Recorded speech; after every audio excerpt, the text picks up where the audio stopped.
ఓం శాంతి 27/2/24 ఈరోజు అవ్యక్త బాప్దాద మహావాక్యాలు. మధురమైన పిల్లలు, సదా బాబా స్మృతి చేయాలనే చింతనను, జ్ఞానపు విచారసాగర మదనంను చేస్తూ ఉండండి. అప్పుడు కొత్త కొత్త పాయింట్లు వెలువడుతూ ఉంటాయి. ఎంతో సంతోషంగా ఉంటారని చెప్తున్నారు బాబా. సదా ఎప్పుడు కూడా మనకి ఏ చింతన ఉండాలి? బాబాని స్మృతి చేయాలి అనే చింతన ఉండాలి. అలాగే జ్ఞానాన్ని కూడా మనం విచారసాగర మదనం చేయాలి. అప్పుడు ఎన్నో కొత్త కొత్త పాయింట్లు వెలువడతాయి. ఎంతో సంతోషంగా ఉంటారని చెప్తున్నారు బాబా. ప్రశ్న: ఈ డ్రామాలో అందరికన్నా పెద్ద అద్భుతం ఎవరిది మరియు ఎందుకు అంటున్నారు బాబా. ఈ డ్రామాలో అందరికన్నా పెద్ద అద్భుతం ఎవరిది మరియు ఎందుకు? జవాబు: శివ్ బాబాదే అందరికన్నా పెద్ద అద్భుతం. ఎందుకంటే వారు ఒక్క క్షణంలో మిమ్మల్ని దేవతలుగా చేసేస్తారు. అందరికన్నా పెద్ద అద్భుతం ఎవరిది? శివ్ బాబాది. ఎందుకంటే బాబా మనల్ని ఏం చేస్తున్నారు? ఒక్క క్షణంలో దేవతలుగా చేసేస్తారు. వారు ఎటువంటి చదువుని చదివిస్తారంటే దాని ద్వారా మీరు మనుషుల నుండి దేవతలుగా అయిపోతారు. బాబా మన చేత ఎటువంటి చదువుని చదివిస్తారంటే దాని ద్వారా మనం ఏమవుతాం? మనుషుల నుండి దేవతలుగా అవుతాం. ప్రపంచంలో ఇటువంటి చదువుని ఒక్క బాబా తప్ప ఇంకెవ్వరూ చదివించలేరు. ప్రపంచంలో ఇటువంటి చదువుని ఒక్క బాబా తప్ప ఇంకెవరూ చదివించలేరు. జ్ఞానం అనే మూడో నేత్రాన్ని ఇచ్చి అంధకారం నుండి ప్రకాశంలోకి తీసుకురావటం, ఎదురు దెబ్బలు తినడం నుండి రక్షించటం, ఇది తండ్రి పని. బాబా యొక్క కర్తవ్యం ఏంటి? జ్ఞానం అనే మూడో నేత్రాన్ని ఇచ్చి అంధకారం నుండి ప్రకాశంలోకి తీసుకొస్తారు, ఎదురు దెబ్బలు తినడం నుండి రక్షిస్తారు. కావుననే వారి వంటి అద్భుతమైన కార్యాన్ని ఇంకెవ్వరూ చేయలేరని చెప్తున్నారు. బాబా లాంటి అద్భుతమైన కార్యాన్ని ఎవరూ చేయలేరు. ఓం శాంతి. ఆత్మిక తండ్రి ప్రతిరోజు పిల్లలకు అర్థం చేయిస్తారు. పిల్లలు స్వయాన్ని ఆత్మగా భావిస్తూ తండ్రి నుండి వింటారు కదా. ఆత్మిక తండ్రి ప్రతిరోజు పిల్లలకు అర్థం చేయిస్తారు. పిల్లలు స్వయాన్ని ఆత్మగా భావిస్తూ తండ్రి నుండి వింటారు. ఏ విధంగా తండ్రి గుప్తమో అలాగే జ్ఞానం కూడా గుప్తమైంది. తండ్రి గుప్తం, అలాగే తండ్రి ఇచ్చే జ్ఞానం కూడా గుప్తమైంది. ఆత్మ అంటే ఏంటో, పరంపిత పరమాత్మ అంటే ఏమిటో ఎవరికీ అర్థం కాదు. అసలు ఆత్మ అంటే ఏమిటో, పరంపిత పరమాత్మ అంటే ఏమిటో ఎవరికీ అర్థం కాదు. నేను ఒక ఆత్మను అని పిల్లలైన మీకు పక్కాగా అలవాటు అయిపోవాలట. బాబా చెప్తున్నారు ఇక్కడ మీకు ఏ అలవాటు ఉండాలి? నేను ఆత్మను అని పిల్లలైన మీకు పక్కా అలవాటు అయిపోవాలట. తండ్రి ఆత్మలైన మనకు వినిపిస్తారు. ఇప్పుడు మనకి ఎవరు వినిపిస్తున్నారు? ఆత్మలైన మనకి బాబా వచ్చి వినిపిస్తారు. దీనిని బుద్ధి ద్వారా అర్థం చేసుకోవాలి. దీన్ని మనం ఏం చేయాలంటున్నారు బాబా? బుద్ధి ద్వారా అర్థం చేసుకోవాలి మరియు కర్మలో కూడా రావాలి. బుద్ధి ద్వారా అర్థం చేసుకోవాలి, కర్మలోకి రావాలి. మిగిలిన వ్యాపార వ్యవహారాలైతే చేసుకోవాల్సిందే. బాబా అంటున్నారు మిగిలిన వ్యాపార వ్యవహారాలన్నీ చేసుకోవాల్సిందే. ఎవరైనా పిలిస్తే తప్పకుండా పేరుతోనే పిలుస్తారు కదా. నామరూపాలు ఉంటేనే మాట్లాడగలుగుతారు, ఏమైనా చేయగలుగుతారు. నామరూపాలు ఉంటేనే మాట్లాడగలుగుతారు, ఏమైనా చేయగలుగుతారు. కేవలం నేను ఒక ఆత్మని అన్నది పక్కా చేసుకోవాలి. ఇక్కడ ఏది పక్కా చేసుకోవాలి? నేను ఒక ఆత్మననే విషయం పక్కా చేసుకోవాలి. మహిమంతా ఆ నిరాకారునిదే. మహిమంతా కూడా ఎవరిది? ఆ నిరాకారుడిదే. సాకారంలో దేవతల మహిమ ఉంది. వారిని కూడా మహిమాయోగ్యులుగా తండ్రియే తయారు చేశారు కదా. దేవతలనంత మహిమాయోగ్యులుగా ఎవరు తయారు చేశారు? తండ్రియే తయారు చేశారు. ఒకప్పుడు మహిమాయోగ్యులుగా ఉండేవారు, ఇప్పుడు తండ్రి మళ్ళీ మహిమాయోగ్యులుగా తయారు చేస్తున్నారు. కావుననే నిరాకారుడికి మహిమ ఉంది. ఒకప్పుడు బాబా మహిమాయోగ్యులుగా తయారు చేశారు, ఇప్పుడు మళ్ళీ తయారు చేస్తున్నారు. అందుకే ఆ తండ్రికి ఎంత మహిమ ఉంది మరియు వారి సేవ ఎంత ఉన్నతమైనది అని ఆలోచించడం జరుగుతుంది. వారి సేవ కూడా ఎంతో ఉన్నతమైంది. తాను సమర్థుడు, తాను అన్నీ చేయగలరు. బాబా ఎవరు? సమర్థుడు, ఆయన అన్నీ చేయగలరు. మనం చాలా కొద్ది మహిమనే చేస్తాం, వారి మహిమ ఎంతో ఉంది. ముస్లింలు కూడా అల్లా మియా అంటూ ఆజ్ఞాపించారు అని అంటారు. ముస్లింలు కూడా అల్లా మియా ఇలా ఆజ్ఞాపించారు అంటారు. ఇప్పుడు వారు ఎవరి ముందు చెప్పారు? పిల్లల ముందే మాట్లాడతారు. బాబా ఎవరి ముందు చెప్తారు? పిల్లల ముందే. తద్వారా మీరు మనుషుల నుండి దేవతలుగా అవుతారు. అప్పుడే మీరు ఏమవుతారు? మనుషుల నుండి దేవతలుగా అవుతారు. అల్లా మియా తప్పకుండా ఎవరితోనో చెప్పించుంటారు కదా. పిల్లలైన మీకే అర్థం చేయిస్తారు. బాబా ఎవరికి అర్థం చేయిస్తారు? పిల్లలైన మీకే. దీన్ని గురించి ఇంకెవరికీ తెలియదు అంటున్నారు బాబా. ఇప్పుడు మీకు తెలిసింది, మళ్ళీ ఈ జ్ఞానమంతా మాయమైపోతుంది. ఇప్పుడు మీకు తెలిసింది, మళ్ళీ ఈ జ్ఞానమంతా మాయమైపోతుంది. బౌద్ధులు కూడా ఇలాగే అంటారు, క్రైస్తవులు కూడా ఇలాగే అంటారు. కానీ ఏ ఆజ్ఞనిచ్చారు అన్నది ఎవరికీ తెలియదు. ఆజ్ఞనిచ్చారు అని అంటారు, కానీ ఏ ఆజ్ఞనిచ్చారు అన్నది ఎవరికీ తెలియదు. బాబా పిల్లలేని మీకు మొదటి నుండి అర్థం చేయిస్తున్నారు. బాబా అయితే మనకేం చేయిస్తున్నారు? మొదటి నుండి అర్థం చేయిస్తున్నారు. ఆత్మ తండ్రి స్మృతిని మర్చిపోజాలదు. ఆత్మ అవినాశి కావున స్మృతి కూడా అవినాశిగా ఉంటుంది. ఆత్మ తండ్రి స్మృతిని మర్చిపోకూడదు. ఆత్మ అవినాశి, స్మృతి కూడా అవినాశియే, తండ్రి కూడా అవినాశియే. అల్లా మియా ఇలా అన్నారు అని అంటారు, కానీ వారెవరు, ఏమనేవారు అనేది ఏమీ తెలియదు. అల్లా మియాను రాయి రప్పల్లో ఉన్నాడని అంటారు. మళ్ళీ ఇంకేమంటారు? భగవంతుడు ఎక్కడున్నాడంటే రాళ్లల్లో, రప్పల్లో, అన్నింట్లలో ఉన్నాడు అంటారు. మరి అలాంటప్పుడు వారిని ఎలా తెలుసుకోగలరు? భక్తిలో కూడా ప్రార్థనలు చేస్తారు. ఎవరైతే వస్తారో వారందరూ సతో రజో తమోల్లోకి రావాల్సిందేనని ఇప్పుడు మీరు అర్థం చేసుకున్నారు కదా. ఎవరైతే వస్తారో బాబా చెప్తున్నారు, వారందరూ కూడా సతో రజో తమోల్లోకి రావాల్సిందే. క్రీస్తు, బుద్ధుడు మొదలైన వారు ఎవరైతే వస్తారో వారి వెనుక అందరూ దిగవలసిందే అంటున్నారు బాబా. క్రీస్తు, బుద్ధుడు మొదలైన వారు ఎవరైతే వస్తారో వారి వెనుక అందరూ దిగవలసిందే. పైకెక్కే విషయమే లేదు. తండ్రియే వచ్చి అందరినీ పైకెత్తుతారు. తండ్రియే వచ్చి అందరినీ పైకెత్తుతారు. సర్వుల సద్గతి దాత ఒక్కరే అని చెప్తున్నారు. సర్వులకి సద్గతినిచ్చే దాత ఒక్కరే, ఇంకెవరూ కూడా సద్గతినిచ్చేందుకు రారు అని చెప్తున్నారు బాబా. క్రీస్తు వచ్చాడని భావించినట్లయితే తాను ఎవరికి కూర్చుని అర్థం చేయిస్తాడు? ఈ విషయాలను అర్థం చేసుకునేందుకు మంచి బుద్ధి కావాలి. బాబా అంటున్నారు, ఈ విషయాలని అర్థం చేసుకోవాలంటే బుద్ధి కూడా ఎలా ఉండాలి? మంచి బుద్ధి కావాలని చెప్తున్నారు బాబా. కొత్త కొత్త యుక్తుల్ని కనుగొనాలి, కష్టపడాలి, రత్నాలను వెలికి తీయాలి. బాబా అంటున్నారు, కొత్త కొత్త ఉపాయాలు కనుక్కోవాలి, కష్టపడాలి, రత్నాలని వెనుక తీయాలి. కావున విచార సాగర మదనం చేసి రాయండి. ఆ తర్వాత ఏమేమి మిస్ అయ్యాయో చదివి చూడండి అంటున్నారు బాబా. బాబా అంటున్నారు, విచార సాగర మదనం చేయండి, తర్వాత ఏమేమి మిస్ అయ్యాయో చదవండి. బాబా పాత్ర ఏదైతే ఉందో అది నడుస్తూ ఉంటుంది. బాబా పాత్ర ఏదైతే ఉందో అదే నడుస్తుంది. బాబా కల్పపూర్వం జ్ఞానాన్ని వినిపిస్తారు. కల్పపూర్వపు జ్ఞానాన్ని బాబా వినిపిస్తారు. ఎవరైతే ధర్మస్థాపనను చేసేందుకు వస్తారో వారి వెనుక వారి ధర్మం వారు కూడా కిందకి దిగాలని పిల్లలకి తెలుసు. ఎవరైతే ధర్మస్థాపనని చేసేందుకు వస్తారో వారి వెనుక వారి ధర్మం వారు కూడా కిందకి దిగాలని పిల్లలకి తెలుసు కదా. వారు ఎవరినైనా పైకి ఎలా ఎత్తగలరు? మెట్లయితే కిందకి దిగవలసిందే. బాబా అంటారు, మెట్లయితే కిందకి దిగుతూ రావాల్సిందే. మొదట సుఖం, ఆ తర్వాత దుఃఖం. మొదట సుఖం ఉంటుంది, తర్వాత దుఃఖం ఉంటుంది. ఈ నాటకం చాలా సూక్ష్మంగా తయారు చేయబడి ఉంది అంటున్నారు బాబా. ఈ నాటకం కూడా చాలా సూక్ష్మంగా తయారు చేయబడి ఉంది. విచార సాగర మదనం చేయవలసిన అవసరం ఉంది. బాబా అంటున్నారు, విచార సాగర మదనం చేసి ఏం చేయండి? పాయింట్లు తీయండి. వారెవరూ సద్గతిని చేసేందుకు రారు. ధర్మపితలు ఎప్పుడూ కూడా క్రీస్తు కానీ, బుద్ధుడు కానీ, గురునానక్ కానీ, వీళ్ళెవ్వరూ కూడా మహమ్మద్ కానీ ధర్మపితలు వాళ్ళు సద్గతిని చేసేందుకైతే రారంటున్నారు బాబా. వారు కేవలం ధర్మస్థాపన చేసేందుకే వస్తారు. వారు ఎందుకు వస్తారు? కేవలం ధర్మస్థాపన చేసేందుకే వస్తారు. జ్ఞాన సాగరుడైతే ఒక్కరే, జ్ఞానాన్ని ఇచ్చే సాగరుడైతే ఒక్కరే, ఇంకెవ్వరిలోనూ జ్ఞానం లేదు అంటున్నారు బాబా.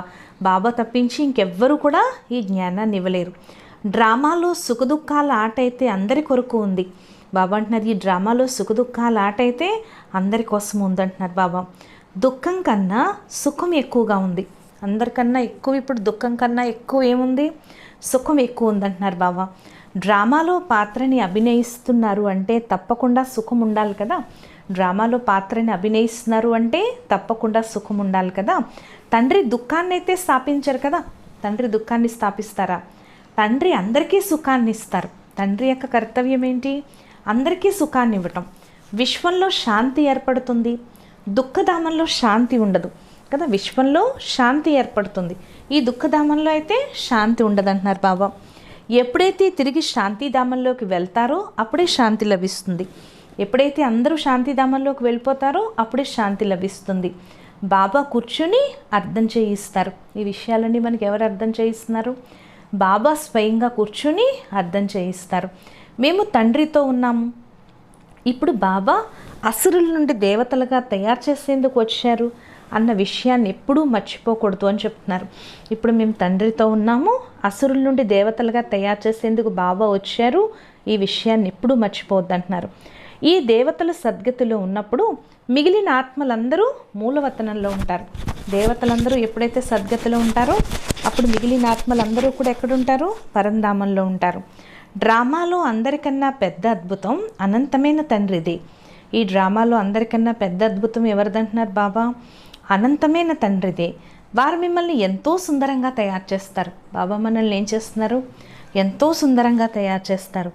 చదువు ద్వారా మీరు దేవకన్యలుగా అయిపోతారు. ఈ చదువు ఎంత బాగా చదువుకుంటే అంత మీరు ఏమవుతారు? దేవకన్యలుగా అయిపోతారు. భక్తి మార్గంలో ఏమీ అర్థం చేసుకోరు, మాలను తిప్పుతూ ఉంటారు. బాబా అంటున్నారు భక్తిలో అయితే ఏమీ అర్థం చేసుకోరు అంటున్నారు, మాలను తిప్పుతూ ఉంటారు. ఒకరు హనుమంతుడిని, మరొకరిని స్మృతి చేస్తారు. ఒకరు హనుమంతుడిని తలుచుకుంటారు, ఒకరు మరొకరిని స్మృతి చేస్తారు. బాబా అంటున్నారు వారిని స్మృతి చేయటం వల్ల లాభం ఏముంది? అసలు చెప్పండి, వారిని వీరిని స్మృతి చేయటం వల్ల లాభం ఏముంది? బాబా మహారథి అన్నారు, దానికి వారు ఏనుగుపై స్వారీ చేసినట్లుగా చూపించారు. బాబా మహారథి అన్నారు, దానికి వారు ఏనుగుపై స్వారీ చేసినట్లుగా చూపించారు. ఈ విషయాలన్నింటినీ బాబాయే అర్థం చేయిస్తారు. మహారథీలు గుర్తుగా దిల్వాడా జైన్ మందిర్లో ఏనుగుపై స్వారీ చేసినట్లుగా చూపిస్తారు. ఈ విషయాలన్నీ మనకి బాబాయే అర్థం చేయిస్తారు. గొప్ప గొప్ప వ్యక్తులు ఎక్కడికైనా వెళ్ళినప్పుడు ఎన్నో స్వాగత సత్కారాలు చేస్తారు. మీరు ఇంకెవరికి సత్కారాలు చేయరు. బాబా అంటున్నారు గొప్ప గొప్ప వ్యక్తులు ఎక్కడికైనా వెళ్ళినప్పుడు ఏం చేస్తారు? ఎన్నో స్వాగత సత్కారాలు చేస్తారు. మీరు ఇంకెవరికి సత్కారాలు చేయరు. ఈ సమయంలో వృక్షం అంతా కూడా జడ్జడి భూతావస్థలో ఉందని మీకు తెలుసు. బాబా అంటున్నారు ఈ సమయంలో వృక్షం అంతా కూడా ఎలా ఉంది? జడ్జడి భూతావస్థలో ఉంది. ఇక్కడ విషం ఉత్పత్తి అవుతోంది కదా, ఇక్కడంతా విషం ఉత్పత్తి అవుతోంది. సత్యయుగంలో విషయమే ఉండదని మీకు అనుభవం కావాలి. సత్యయుగంలో అయితే విషం యొక్క విషయమే ఉండదని మీకు అనుభవం కావాలి. నేను మిమ్మల్ని పద్మాపతులుగా తయారు చేస్తానని బాబా అంటారు. బాబా ఏం చెప్తున్నారు? నేను మిమ్మల్ని పద్మాపతులుగా తయారు చేస్తాను. సుదాముడు పద్మాపదం పతిగా అయ్యాడు కదా, మరి సుదాముడు ఏం చేశాడు? పిడికిడు అటుకులు ఇచ్చి పద్మాపదం పతిగా అయిపోయాడు. అందరూ తమ కొరకే చేసుకుంటారు. ఇక్కడ అందరూ కూడా ఏం చేస్తున్నారు? తమ కొరకే భాగ్యాన్ని జమ చేసుకుంటున్నారు. ఈ చదువు ద్వారా మీరు ఎంతో ఉన్నతులుగా అయిపోతారని బాబా అంటారు. బాబా ఏమంటున్నారు? ఈ చదువు ఎంత బాగా చదివితే మీరంత ఉన్నతులుగా అయిపోతారు. ఆ గీతను అందరూ వింటారు, చదువుతారు. ఇతడు కూడా చదివేవాడు కదా, ఆ గీతనైతే అందరూ వింటారు, చదువుతారు. ఇతడు కూడా చదివేవాడు, కానీ అంటే బ్రహ్మబాబా కూడా చదివేవారు. కానీ ఎప్పుడైతే తండ్రి కూర్చుని వినిపించారో అప్పుడు ఆశ్చర్యపోయాడు. ఎప్పుడైతే తండ్రి కూర్చుని వినిపించారో అప్పుడు బ్రహ్మబాబాకు కూడా ఆశ్చర్యం కలిగిందిట. తండ్రి గీత ద్వారా సద్గతి లభించింది. తండ్రి చదివించే గీత ద్వారానే సద్గతి లభించింది. మనుషులు కూర్చుని ఏమేమో తయారు చేశారు. మనుషులు కూర్చుని ఏవేవో తయారు చేస్తారు. అల్లా మియా ఇలా అన్నాడు అంటారు, కానీ అసలు అల్లా ఎవరు అన్నదేమీ అర్థం చేసుకోరు. దేవీ దేవతా ధర్మం వారికే భగవంతుడి గురించి తెలియనప్పుడు ఎవరైతే వెనకొస్తారో వారేం తెలుసుకోగలరు?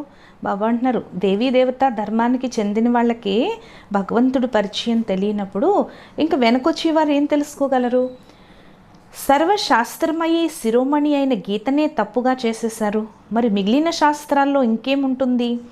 బాబా పిల్లలేని మనకు ఏదైతే వినిపించారో అది ప్రాయలోపమైపోయింది. ఇప్పుడు మీరు తండ్రి నుండి విని దేవతలుగా అవుతున్నారు. పాత ప్రపంచపు లెక్కాచారాలు అయితే అందరూ తీర్చుకోవాల్సిందే. ఈ పాత ప్రపంచంలో ఉండే లెక్కాచారాలు, కార్మిక్ అకౌంట్స్ ఏవైతే ఉన్నాయో ఇవి అందరూ తీర్చుకోవాల్సిందే. ఆ తర్వాత మళ్ళీ ఆత్మ పవిత్రంగా అయిపోతుంది. ఆ తర్వాత మళ్ళీ ఆత్మ ఏమవుతుంది? పవిత్రంగా అయిపోతుంది అంటున్నారు బాబా. వారికి కూడా ఏవైనా లెక్కాచారాలు మిగిలుంటే అవి తీరిపోతాయి. వారికి కూడా ఏమైనా అకౌంట్స్ మిగిలుంటే అవి తీరిపోతాయి. మనమే మొట్టమొదట వెళ్తాము, మళ్ళీ మొట్టమొదట వస్తాం. మళ్ళీ మనమే మొట్టమొదట వెళ్తాము, మళ్ళీ మనమే మొట్టమొదట వస్తాం. మిగిలిన వారంతా శిక్షలు అనుభవించి లెక్కాచారాలు తీర్చుకుంటారు. మిగిలిన వారంతా శిక్షలు అనుభవించి లెక్కాచారాలు తీర్చుకుంటారు. బాబా అంటున్నారు బచ్చే ఈ విషయాల్లోకి ఎక్కువ వెళ్ళొద్దని చెప్తున్నారు. మొట్టమొదట సర్వుల సద్గతి దాత ఒక తండ్రియేనని నిశ్చయం చేసుకోండి. ఫస్ట్ మనకి ఏ నిశ్చయం ఉండాలి? సర్వులకి సద్గతి దాత ఒక తండ్రియే. ఆ తండ్రి ఒక్కరే, శిక్షకుడు, గురువు కూడా. తాను అశరీరి, ఆత్మలో ఎంతటి జ్ఞానం ఉంది, తాను జ్ఞానసాగరుడు, సుఖసాగరుడు. తనకి ఎంత మహిమ ఉంది, తాను కూడా ఒక ఆత్మయే. ఆత్మయే వచ్చి శరీరంలోకి ప్రవేశిస్తుంది. పరంపిత పరమాత్మ తప్ప ఇంకెవరూ ఆత్మ మహిమను చేయరు.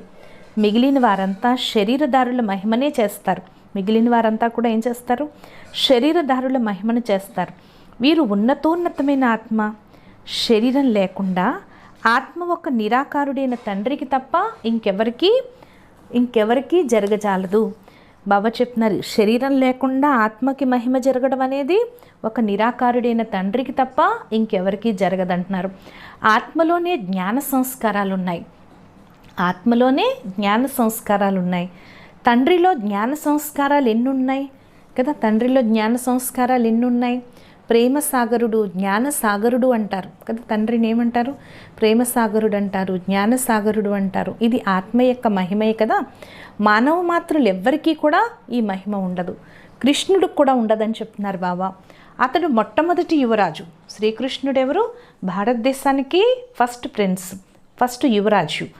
బాబాలో మొత్తం జ్ఞానం అంతా ఉంది.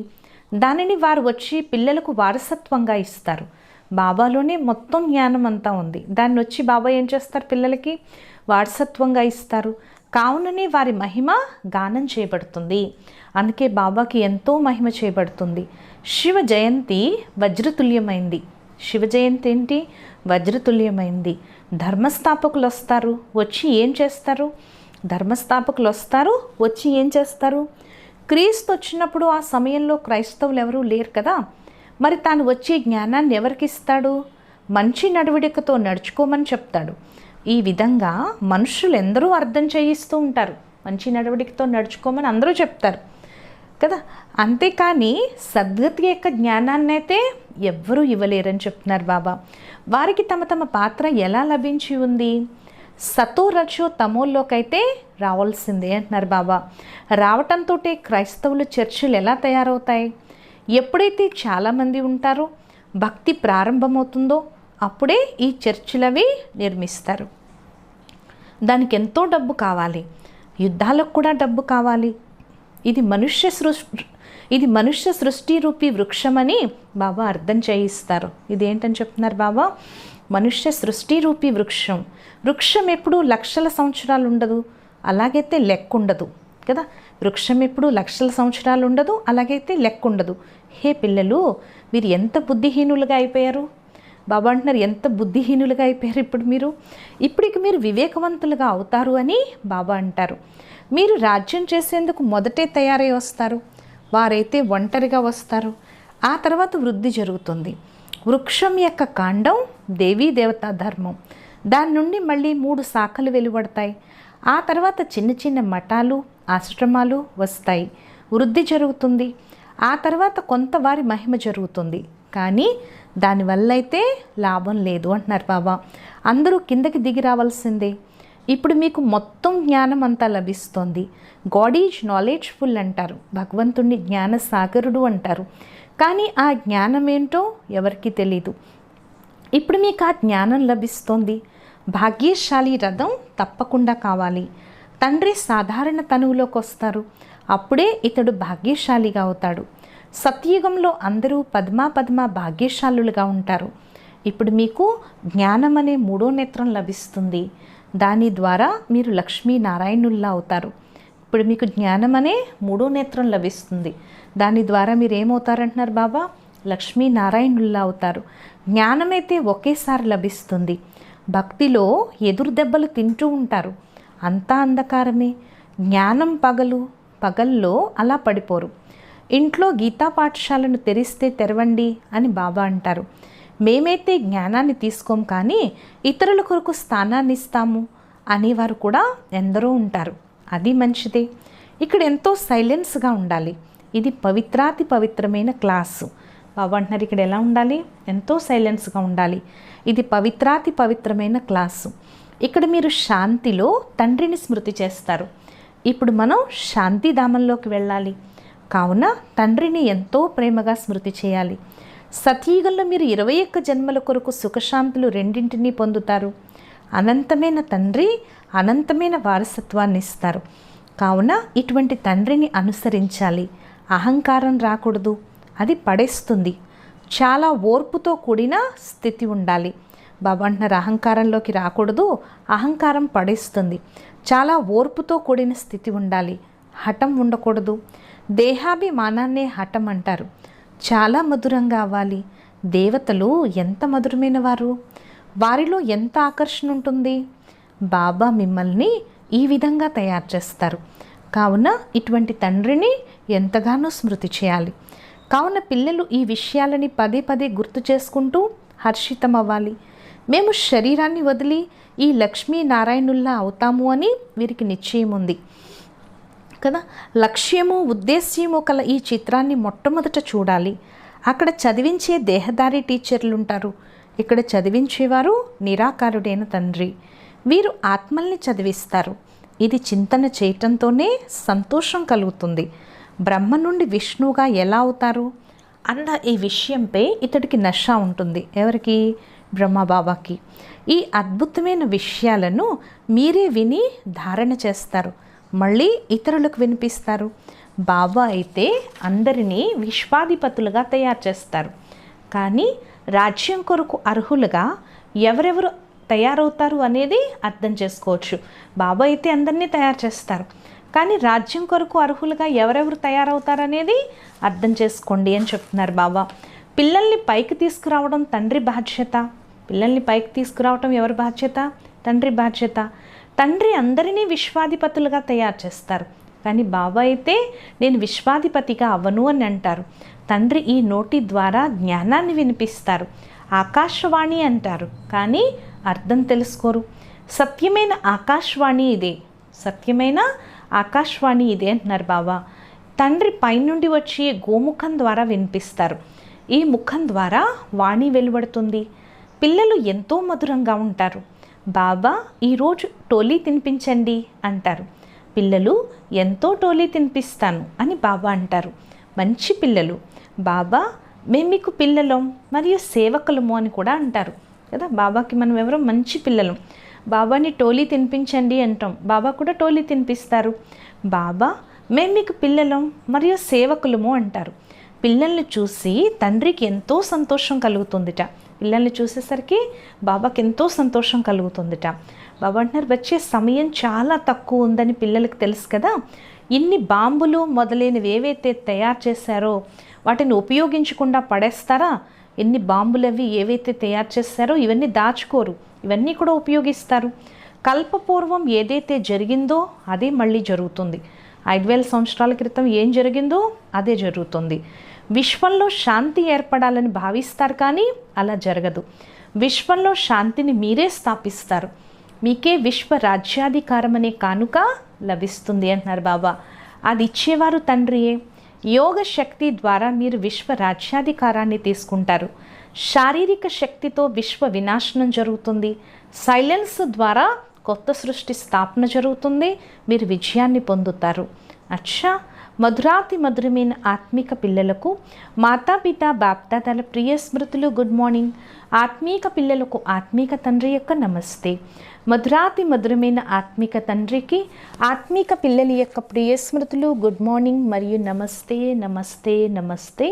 శుక్రియా బాబా, శుక్రియా. ధారణ కొరకు ముఖ్య సారం. ఫస్ట్ పాయింట్, మీ స్థితిని చాలా స్థిరంగా తయారు చేసుకోవాలి. బాబాని అనుసరించాలి.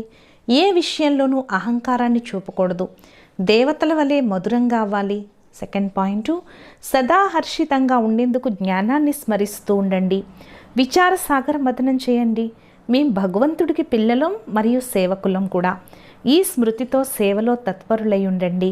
వరదానము, మన్మనా భవతో పాటు మధ్యాజీభవ మంత్రస్వరూపంలో స్థితులై ఉండే మహానాత్మా భవ. పిల్లలేని మీకు మన్మనా భవతో పాటు మధ్యాజీభవ అన్న వరదానం కూడా ఉంది. స్వర్గంలో మీ స్వరూపం యొక్క స్మృతిలో ఉండాలి. దీన్నే మధ్యాజీభవ అంటారు. ఎవరైతే తమ శ్రేష్ఠ ప్రాప్తుల నశాలో ఉంటారో వారే మధ్యాజీభవ యొక్క మంత్రస్వరూపంలో స్థితులై ఉండగలరు. ఎవరైతే మధ్యాజీ భావులుగా ఉంటారో వారే మన్మనాభావులుగా ఉంటారు. ఇటువంటి పిల్లలు ప్రతి సంకల్పం, ప్రతి మాట, ప్రతి కర్మ మహాన్గా అయిపోతాయి. స్మృతి స్వరూపులుగా అవటము అనగా మహానాత్మలుగా అవటము. స్లోగను: సంతోషం మీ స్పెషల్ ఖజానా. ఈ ఖజానాని ఎప్పుడూ వదలద్దు. బాబా అంటున్నారు, సంతోషమే సగం బలం, సంతోషాన్ని మించిన భోజనం లేదు అంటారు. కాబట్టి సంతోషం మన యొక్క స్పెషల్ ఖజానా. ఈ ఖజానాని ఎప్పుడూ మనం వదలకూడదు. ఈరోజు స్వమానం: నేను మహానాత్మను. అచ్చా. ఓం శాంతి.